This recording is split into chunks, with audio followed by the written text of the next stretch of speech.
नमस्कार मित्रांनो, आपल्याला आज एक नवीन कथा सांगणार आहे. त्या अगोदर आमच्या YouTube चॅनलला सबस्क्राइब करा. व्हिडिओ आवडल्यास लाईक करा, शेअर करायला विसरू नका.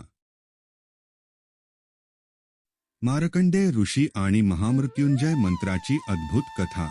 मराठीमध्ये असे म्हणतात की जेव्हा संकट डोळ्यासमोर उभं राहतं, जेव्हा मृत्यूची चाहूल लागते, जेव्हा आशेचे दिवे विझायला लागतात, तेव्हा एक मंत्र असा आहे जो स्वतः महाकालाला प्रसन्न करतो.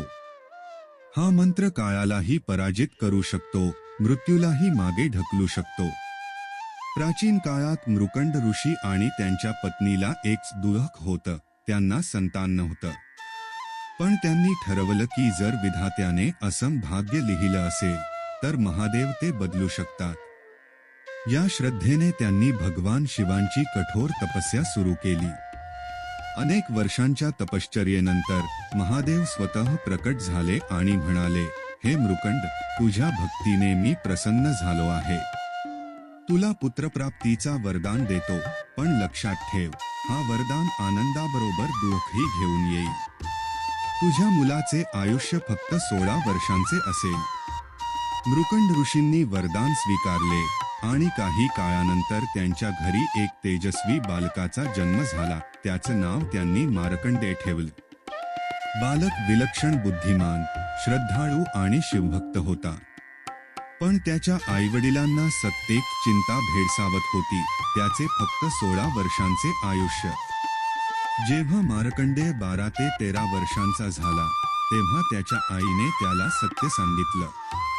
पण भीतीने क्षण्याऐवजी मार्कंडेयने ठरवलं की ज्याने आयुष्य दिलं तोच माझं रक्षण करेल. वडिलांनी त्याला महामृत्युंजय मंत्राची दीक्षा दिली.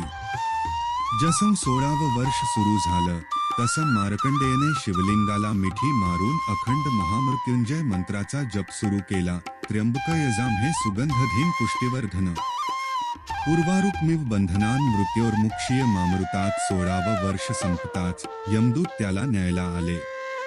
पण त्यांनी पाहिलं की मार्कंडेय शिवलिंगाला घट्ट पकडून मंत्रजपात तल्लीन आहे.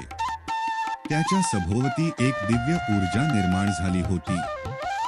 यमदूत घाबरले आणि यमराजांना ही गोष्ट सांगितली. यमराज रागाने स्वतः आले आणि म्हणाले, मार्कंडेय, तुझं आयुष्य संपलंय. चल, माझ्यासोबत ये. पण मार्कंडेयने शिवलिंग अधिक जोरात पकडलं आणि मंत्रजप वेगाने सुरू ठेवलं. क्रोधित यमराजांनी पाश फेकला. तोच संपूर्ण मंदिर हललं. आकाशात वीजा चमकल्या आणि शिवलिंगातून प्रचंड प्रकाश बाहेर आला. त्या प्रकाशातून स्वयं महाकाल शिवशंकर प्रकट झाले.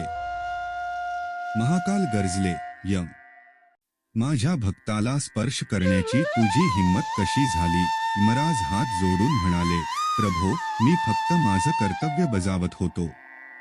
त्यावर महाकाल म्हणाले, हा माझा परमभक्त आहे. याच्या मृत्यूचा काळ मी बदलतो.